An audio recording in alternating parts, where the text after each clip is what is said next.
हम पढ़ रहे हैं अंतर्राष्ट्रीय क्रोनोलॉजी फरवरी 2022। ये हमारा इस सीरीज़ का तीसरा वीडियो है। इसमें हम पढ़ेंगे अंतर्राष्ट्रीय और राष्ट्रीय परिदृश्य। चलिए स्टार्ट करते हैं। ट्रांसपेरेंसी इंटरनेशनल की रिपोर्ट भ्रष्टाचार धारणा सूचकांक 2021। ये रिपोर्ट कुल 180 देशों की थी। इसमें 3 देश संयुक्त रूप से पहले स्थान पर हैं, डेनमार्क, न्यूजीलैंड और फिनलैंड। इसके बाद अगर हम भारत की बात करें तो भारत जो है वो 85वें नंबर पर है, तथा भारत जो है वो मालदीव के साथ संयुक्त रूप से 85वें नंबर पर है। ये आपको ध्यान रखना है। तो भारत की रैंक है 85। अगर हम बात करें भारत के स्कोर की तो वो 40 है, और सभी देशों का जो एक मीडियम स्कोर है वो है 45। ठीक है, मीडियम स्कोर जो है वो है 45। तो इसलिए भारत का स्कोर थोड़ा सा ही कम है 45 से। तो भारत न ज़्यादा भ्रष्टाचार न ज़्यादा भ्रष्टाचार, तो दोनों बात है इसमें। अगर हम अगली बात करें तो वो है भारत ने 2022 के लिए यूएनओ को 2.9 करोड़ US डॉलर दे दिए। अर्थात भारत ने जो यूएनओ के बजट में जो हर देश का हिस्सा आता है उसमें अपने हिस्से की जो राशि है वो दे दी है 2022 की। यूएनओ का बजट आपको पता ही हो कि सभी देशों में डिवाइड होता है। तो भारत ने हमेशा ही अपना जो हिस्सा राशि है वो समय पर दी है। नेपाल की जनसंख्या वृद्धि दर न्यूनतम 0.93। 8 दशकों में ऐसा हुआ है कि नेपाल की जो जनसंख्या वृद्धि दर है वो सबसे न्यूनतम स्तर पर आ चुकी है। अगर हम भारत नेपाल के संबंधों की बात करें तो आजकल चर्चा में 3 ज़्यादा शब्द आ रहे हैं, लिपुलेख, कालापानी और लिपियाधुरा। ये तीनों विवादित क्षेत्र हैं भारत और नेपाल में। नेपाल इसे अपना बताता है, लेकिन है ये वर्तमान में भारत के। प्रथम भारत मध्य एशिया शिखर सम्मेलन जो आयोजित किया गया 27 जनवरी 2022 को, 5 देशों का मध्य एशिया में जो देश हैं इनके साथ भारत के 30 वर्ष पूरे हो चुके हैं राजनयिक संबंधों का। तो इसी वर्षगांठ पर ये वर्चुअल हुआ था मध्य एशिया शिखर सम्मेलन, और इसी सम्मेलन में नई दिल्ली में मध्य एशिया सचिवालय, भारत मध्य एशिया सचिवालय की स्थापना की गई है। अगर हम बात करें हेनले पासपोर्ट सूचकांक 2022 की तो उसमें शीर्ष पर है जापान और सिंगापुर। और वहीं भारत की अगर बात करें तो भारत जो है 2022 में 84वें नंबर पर है। ये हेनले पासपोर्ट में 111 देश थे। अगर हम बात करें 2021 में भारत जो था वो 90वें नंबर पर था। अब देखिए, फोर्ब्स अपनी लिस्ट जारी करता है महिला एथलीट की जो सर्वाधिक कमाई करने वाली है। तो सर्वाधिक कमाई करने वाली महिला एथलीट है नोआमी ओसाका। और अगर टॉप 10 में अगर भारत की किसी खिलाड़ी की बात होती है तो टॉप 10 में 8वें नंबर पर जगह बनाई है PV सिंधु ने। इसके बाद है भारत द्वारा श्रीलंका को 90 करोड़ डॉलर की वित्तीय सहायता दी गई। श्रीलंका जो आर्थिक संकट से जूझ रहा है उसको 90 करोड़ डॉलर की आर्थिक वित्तीय सहायता दी गई। फिर देखिए BRICS new development bank. New development bank ने अपने विस्तार के तहत मिस्र को नए सदस्य के रूप में शामिल करने की घोषणा की है। ये की है घोषणा 29 दिसंबर 2021 को। न्यू डेवलपमेंट बैंक में कुल 9 सदस्य हैं। 5 तो ये ब्रिक्स के सदस्य, ब्राज़ील, रूस, इंडिया, चाइना और साउथ अफ्रीका। नाम से स्पष्ट है ये। फिर इसके बाद 4 अन्य सदस्य होते हैं, बांग्लादेश, UAE, उरुग्वे और वर्तमान का अभी बनाए जो मिस्र। इस प्रकार इसमें कुल 9 सदस्य है। तो इस न्यू डेवलपमेंट बैंक की जो स्थापना हुई थी वो 6ठे शिखर सम्मेलन फोर्टलेजा में हुआ जो था 2014 में, उसमें हुई थी। और न्यू डेवलपमेंट बैंक ने 2015 में काम करना प्रारंभ कर दिया था। अगर हम बात करें इंडिया मॉरिशस के मध्य सामाजिक आवास इकाई परियोजना का उद्घाटन किया है दोनों देशों के प्रधानमंत्रियों ने। भारत के प्रधानमंत्री नरेंद्र मोदी जी और मॉरिशस के प्रधानमंत्री प्रविंद कुमार जगन्नाथ जो भारतीय मूल के ही हैं, इन्होंने ये उद्घाटन किया 20 फरवरी 2022। मॉरिशस के साथ भारत के संबंध बहुत अच्छे हैं, और भारत ने मॉरिशस के सुप्रीम कोर्ट का हाल ही पीछे जून में उद्घाटन भी किया था। कई अन्य परियोजनाओं में भी भारत जो है वो मॉरिशस को मदद करता है। फिर हम बात करें भारत श्रीलंका की, तो भारत श्रीलंका विज्ञान प्रौद्योगिकी में सहयोग को आगामी 3 वर्षों के लिए बढ़ाने पर दोनों देश सहमत हो गए हैं। इंटरनेशनल सोलर अलायंस ISA, इसका जो 102वां सदस्य नया बना है वो है एंटीगुआ और बारबुडा। ये एंटीगुआ और बारबुडा 102वां सदस्य बन गया है।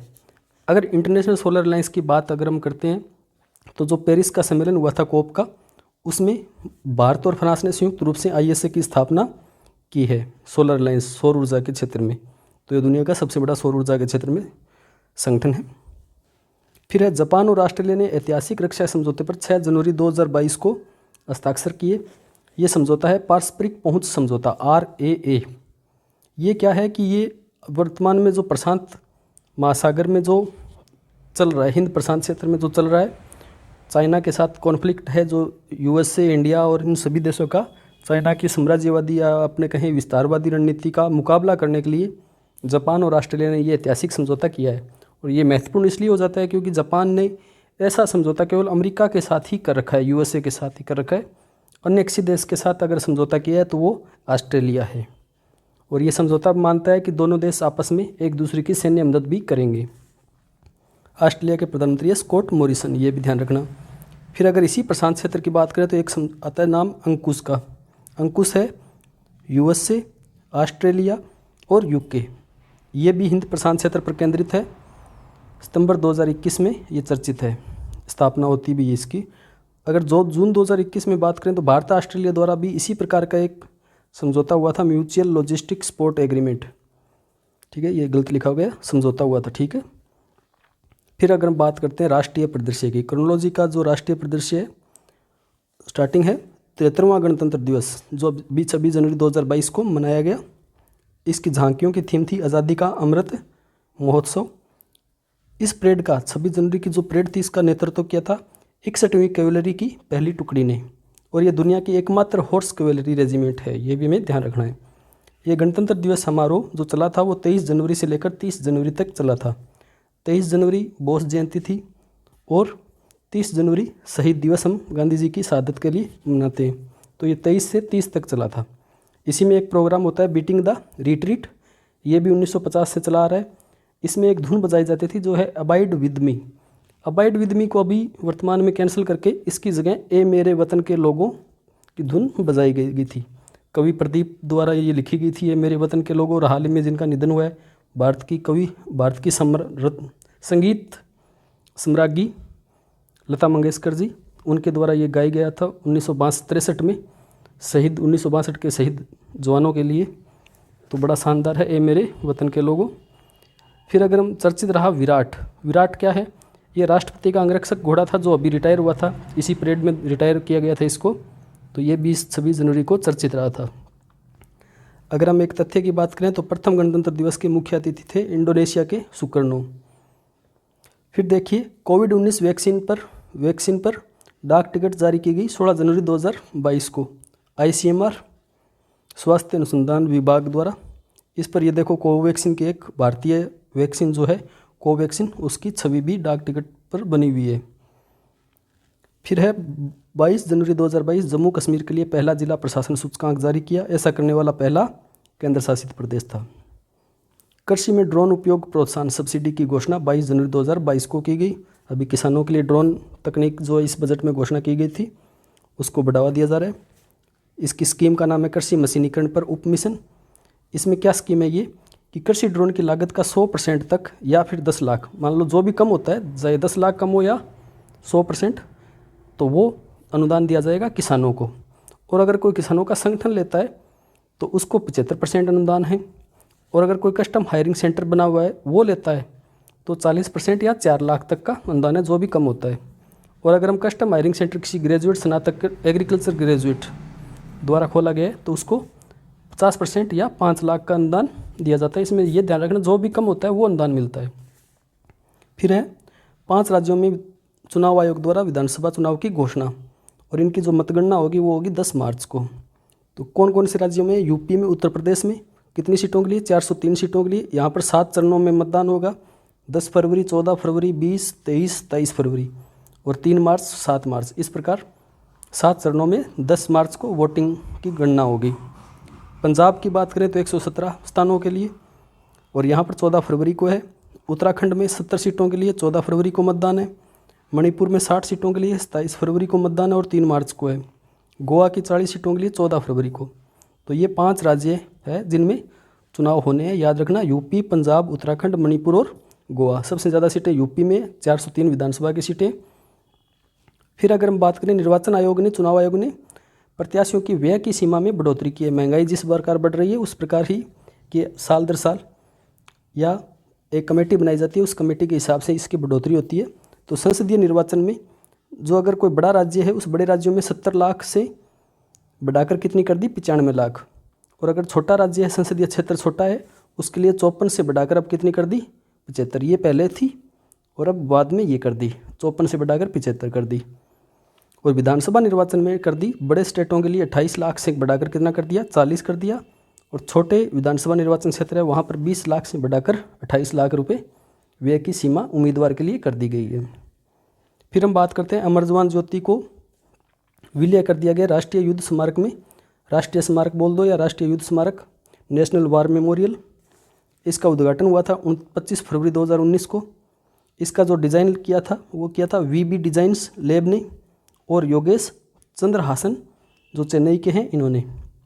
इसमें राष्ट्रीय वार मेमोरियल जो है, इसमें 25,942 शहीदों के नाम अंकित है। इसके साथ ही परमवीर चक्र है, उनकी मूर्तियाँ भी बनी हुई है, कई तो अभी तक जीवित हैं, उनकी भी शौर्य गाथा यहाँ पर बनाई गई है। तो इसमें जो घेरा है, 4 चक्कर बनाए हुए हैं, पहला दूसरा ऐसे 4 चक्कर हैं। तो पहला जो है अमर चक्कर, दूसरा वीरता चक्कर, त्याग चक्कर, रक्षक चक्कर। तो इस प्रकार 4 चक्कर बनाए हुए हैं, उसमें शहीदों के नाम अंकित है। और अगर हम अमर जवान ज्योति की बात करते हैं जो इंडिया गेट के पास है, उसे इंडिया गेट के पास अमर जवान ज्योति को 1971 में के वार मेमोरियल के रूप में स्थापित किया गया था 26 जनवरी 1972 को। और एक इसमें इंडिया गेट अलग है, ये सेकेंड वर्ल्ड वार के मेमोरियल के रूप में है, जिन्होंने भारतीयों में योगदान दिया था। अमर जवान ज्योति में किसी जवान या शहीद का नाम अंकित नहीं है, नेशनल वार मेमोरियल में नाम अंकित है, ये ध्यान रखना। फिर अगर हम बात करें, नेताजी सुभाष चंद्र बोस की प्रतिमा का अनावरण भी किया गया है। 125वीं जयंती मना रहे थे हम 23 जनवरी 2022 को। और ये जो होगी प्रतिमा वो 28 फुट लंबी और 6 फीट चौड़ी होगी। और अभी तो इनका होलोग्राम लगाया गया है, बाद में इसकी मूर्ति का भी अनावरण किया जाएगा। अभी ये प्रतिमा होलोग्राम रूप में है। इसी अवसर पर सुभाष चंद्र बोस आपदा प्रबंधन पुरस्कार 2022 भी दिए गए थे, जो 2 श्रेणियों में दिए जाते हैं, संस्थागत और व्यक्तिगत। संस्थागत जो दिए गए थे वो गुजरात आपदा प्रबंधन संस्थान को दिया गया और व्यक्तिगत प्रोफेसर विनोद शर्मा को। अगले करंट अफेयर, केंद्रीय शिक्षा व कौशल विकास मंत्री धर्मेंद्र प्रधान ने छात्रों के लिए एडटेक समाधान और पाठ्यक्रम प्रदान करने के लिए एकल मंच टेक्नोलॉजी के लिए राष्ट्रीय शैक्षिक गठबंधन NEAT national education alliance technology 3.0 का शुभारंभ किया है 3 जनवरी 2022 को। और इसका जो मैनेजमेंट है, प्रबंधन जो किया जाएगा वो किया जाएगा AICTE द्वारा। वाटर मेट्रो प्रोजेक्ट वाला देश का पहला राज्य कोच्चि है। ये एक नौका परिवहन परियोजना है जो उपनगरों को जोड़ेगी। फिर है 26 दिसंबर को वीर बाल दिवस घोषित किया गया है, जो गुरु गोविंद सिंह के छोटे साहिबजादों बाबा जोरावर सिंह और बाबा फतेह सिंह जी और माता गुजरी की स्मृति में मनाया जाएगा। वीर बाल दिवस कब मनाया जाएगा? 26 दिसंबर को। और आपको पता ही है कि वजीर खान जो नवाब था, उसने इनके साहबजादों बाबा जोरावर सिंह जी और बाबा फतेह सिंह जी को दीवार में ही चुनवा दिया था 26 दिसंबर 1705 को। तो उसी की स्मृति में ये वीर बाल दिवस मनाने की घोषणा प्रधानमंत्री जी ने की है। 14 नवंबर हम बाल दिवस मनाते हैं और 20 नवंबर को बाल दिवस होता है जो यूएनओ द्वारा घोषित है। पूरे वर्ल्ड में 20 नवंबर को मनाया जाता है, लेकिन भारत में 14 नवंबर को ही मनाया जाता है। और अब है वीर बाल दिवस 26 दिसंबर, ये भी ध्यान रखना। फिर हम चेन्नई एयरपोर्ट जो ऑल टाइम परफॉर्मेंस विश्व के शीर्ष 10 एयरपोर्ट में शामिल किया गया है। एक है हार्टफुलनेस इंटरनेशनल योग अकादमी कहाँ खोली गई है? हैदराबाद में। केंद्रीय आयुष मंत्री सर्वानंद सोनोवाल द्वारा स्थापित आधारशिला है 3 जनवरी 2022 को। फिर देखिए, हिमाचल प्रदेश पहला धुआं मुक्त राज्य बना। केवड़िया रेलवे स्टेशन जो अपने सरदार वल्लभ भाई पटेल की दुनिया की सबसे बड़ी मूर्ति लगी हुई है, वहाँ पर गुजरात में केवड़िया रेलवे स्टेशन का नाम बदलकर अब कर दिया एकता नगर रेलवे स्टेशन।